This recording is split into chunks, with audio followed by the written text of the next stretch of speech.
אז אחרי ששמענו את הסיפור על זרובבל וראיתם את שני הסרטונים, עכשיו יש לכם משימה. ילדים יקרים, לאחר שהזרע מוצא מקום באדמה, הדבר הראשון שהוא צריך זה מים.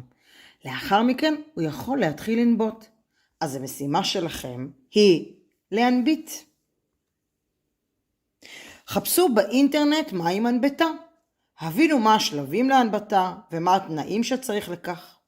מצאו בבית חופן קטניות. הכי טוב זה שועית מש או עדשים, אבל גם חומוס, שועית או חיטה יכולים להתאים למשימה.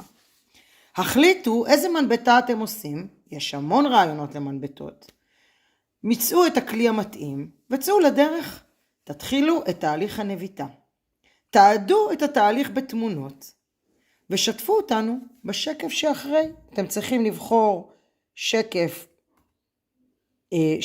בפנוי, לרשום את השם שלכם ולשתף אותנו לצרף תמונות מהמנבטה. אפשר רק תמונה אחת שאתם בונים את המנבטה, אבל אפשר לצלם לאורך השבוע ולשלוח לנו את שלבי הנביטה. אז שיהיה בהצלחה!